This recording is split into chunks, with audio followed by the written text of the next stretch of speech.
Good morning India. दोस्तों नमस्कार। दोस्तों आप सबकी फिर से एक नई कहानी में स्वागत है और ये कहानी बहुत ही इंटरेस्टिंग होने वाली है। तो चलिए इस कहानी को शुरू करते हैं। मुझे उम्मीद है आप इस कहानी को सुनने के लिए ईयरफोन या फिर हेडफोन का उपयोग कर रहे हैं। इससे इस कहानी की ऑडियो क्वालिटी आपको पसंद आएगी। चलिए इस कहानी को शुरू करते हैं। मैं जस्सी, मैं 32 साल की हूँ और मेरा रंग गोरा, हाइट 5 फीट 4 इंच। भगवान ने मेरे चेहरे में कुछ खास बनाया है जिससे कि लोगों का ध्यान मेरे चेहरे से हटता ही नहीं है। खैर आज की कहानी ना बहुत ही इंटरेस्टिंग है। कहानी शुरू करने से पहले मैं आपको अपने बारे में और सभी के बारे में थोड़ा बता देती हूँ। मेरे पति का नाम समीर, वो 34 साल के हैं। उनकी हाइट 5 फीट 9 इंच, एकदम अच्छे हैं। समीर मेरे लिए वो किसी हीरो से कम नहीं थे। समीर ने MBA किया है, अभी एक बड़ी कंपनी में मार्केटिंग मैनेजर के तौर पर काम कर रहे हैं। मेरे पति के 2 भाई, बड़े भाई शेखर जिनकी उम्र 36 साल, उनकी हाइट 5 फीट 10 इंच। उन्होंने खुद को बड़े ही मेंटेन करके रखा है। शेखर भैया CA हैं और उनकी खुद की कंपनी एक कंसल्टेंसी फर्म है। और जेठ जी की पत्नी श्रेया यानी मेरी जेठानी, जिन्हें मैं भाभी कहकर बुलाती हूँ, उनकी उम्र 34 साल है। वो भी देखने में काफ़ी खूबसूरत है। श्वेता भाभी हाउसवाइफ है और उनका बेबी भी है। मेरा देवर सौभ्य और देवरानी जानकी, उनकी लव मैरिज हुई है, जबकि मेरी और श्वेता भाभी की अरेंज मैरिज हुई है। अब मैं आपको अपने बारे में बता तो चुकी हूँ, अब बताती हूँ हुआ क्या है। ये घटना आज से करीब 2 साल पहले की है। मेरी जेठानी श्वेता भाभी प्रेग्नेंट थी। उनका 6वां महीना चल रहा था और इसलिए वो मायके चली गई। मेरे पति काम के सिलसिले में 15 दिन के लिए ऑस्ट्रेलिया गिरे हुए थे और मेरे देवर देवरानी दोनों लंदन में प्रैक्टिस के लिए गए हुए थे। मतलब ये घटना 5-6 दिन पहले से मेरे घर में सिर्फ मैं और जेठ जी थे। यहाँ मैं आपको अपने घर का माहौल भी बताना चाहूँगी ताकि आप लोग हालत से समझ सकें। जैसे कि मैंने आप सबको पहले ही बताया, मैं अपने जेठ जी के ऑफिस में उनके कामों में मदद करती हूँ। इन वजह से मैं उनके साथ काफ़ी टाइम व्यतीत करती हूँ। मेरा ये कहना गलत नहीं होगा कि 24 में 12 घंटे तो मैं उनके साथ ही होती हूँ। हम सब मतलब मेरे पति, जेठ जी, जेठानी, देवर, देवरानी और मैं, जब सब घर में साथ होते हैं तो हम सब के बीच बहुत मस्ती मजाक वगैरह चलते रहती हैं। हमारी फैमिली काफ़ी खुले विचारों की है। कभी कभार ऑफिस के काम के दौरान मेरी उनसे काफ़ी बातचीत होती है और मुझे कहीं ना कहीं शेखर जी बहुत पसंद भी आ जाते हैं। अनजाने में ही मैं उन्हें पसंद करने लगी थी। मुझे ये सब शायद गलती हो गई। मैं उन बातों पर फिर ज़्यादा ध्यान नहीं दी। सच कहूँ दोस्तों, इतना टाइम साथ में रहने से, साथ में काम करने से दिल में एक सॉफ्ट कॉर्नर बन ही जाता है। वो कहते हैं ना कि जब एक दूसरे से कोई एक साथ समय बिताते हैं तो उनके मन में सामने वाले के प्रति कुछ ना कुछ फीलिंग्स तो आती है। यही सब कुछ मेरे साथ भी हुआ। अब शेखर जी का हाल ये मुझे नहीं पता। शेखर हमेशा की तरह ही उनके मन में क्या चलता है मैं समझ नहीं पाई। ना कभी जेठ जी की ऐसी वैसी हरकत थी जिससे मैं कुछ समझती, और ना कभी मेरे मन में शेखर के साथ ऐसा कुछ करने का ख्याल आया। इस कारण ये हुआ कि हम दोनों आपस में बस एक विकल्प मौजूद था। मेरे पति जब भी घर पर होते तो ऐसे मैं उनके साथ बहुत खुश रहती, तो कभी कभार थोड़ी बहुत नोक झोंक वगैरह हो ही जाती। श्वेता भाभी से बातचीत चलता कि जेठ जी का भी वही हाल होता। मतलब ये सब हमारी लाइफ बहुत ही नॉर्मल चल रही थी। उस समय यही अगस्त सितंबर का महीना था।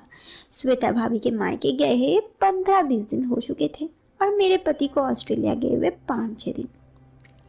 मैं दिन तो आराम से कट रहा था, पर फिर जब अंधेरा होता, अकेली होती तो मेरे पति की बहुत याद होती। और याद तो होता ही, खैर फ़ोन पर उनसे बात कर लेती। मैं ऑफिस से थोड़ी जल्दी चली आती क्योंकि मुझे खाना बनाना होता। घर पहुंचकर कामों के बीच अपने पति से बातें करती। जिनकी ज़िंदगी में किसी बात का टेंशन ना हो, सब कुछ अच्छा चल रहा हो, तो वो अपने पति पत्नी से बातचीत तो करते हैं, वैसे हम भी करते। मेरा भी कुछ हाल ही था। और ऐसे ही एक दिन की बात है, उस दिन मैं ऑफिस से जल्दी निकल गई, पर रास्ते में अचानक बारिश हो गई और मैं भीग गई। घर पहुंचकर मैंने तुरंत कपड़े बदले और जल्दी जल्दी श्वेता भाभी की नाइटी पहन ली। जल्दी जल्दी कहो या जानबूझकर, क्योंकि मुझे पता था भाभी 4-5 महीने तो आने वाली है नहीं, और कौन सा रोज उनकी नाइटी पहनने वाली हूँ। ये तो बस सामने दिख गई तो पहन ली। मैं अपने कामों में लग गई। कामों के दौरान पति से बात ही हो रही थी, क्योंकि उस दिन मेरे पति भी फ्री थे। मैं जैसे तैसे अपने काम खत्म करके घड़ी की तरफ देखी तो 10 बजने वाले थे, मतलब शेखर जी के आने का समय हो गया, पर अभी तक खाना नहीं बन पाया था। मैं फटाफट खाना बनाने लगी। थोड़ी ही देर में दरवाजा खुलने की आवाज हुई। मैं समझ गई शेखर जी आ गए। मुझे मालूम था उनके आने के बाद सीधा अपने बेडरूम में चले जाते हैं, फिर फ्रेश होकर हॉल में बैठकर टीवी देखते हैं, इसलिए मैं और जल्दी करने लगी। अब 5-7 मिनट ही बीता होगा और रोटी बनाने लगी थी। इतने में किसी ने कोई पीछे से आया। मैं तो चौंक गई, कौन था? मैं कुछ बोली और उन्होंने मुझे अपनी तरफ घुमा लिया। आवाज़ से ही समझ गई शेखर जी से। शायद उन्होंने भाभी की मैक्सी की वजह से मुझे श्वेता भाभी समझ लिया, पर मेरे कुछ बोलने से पहले ही वो मुझे कुछ बोलने का मौका ही दे देते। मैं और श्वेता भाभी लगभग सेम हाइट की थी और हम दोनों दिखने में सेम थे। इसी और उस मुश्किल से मैं भाभी का नाइटी ने और बढ़ा दिया। मुझ पर नज़र पड़ी तो वो एकदम शॉक्ड हो गए और उन्होंने कहा सॉरी सॉरी सॉरी। उन्होंने कहा तुम। उसके बाद दोस्तों वो भी बहुत कसम पड़ गए।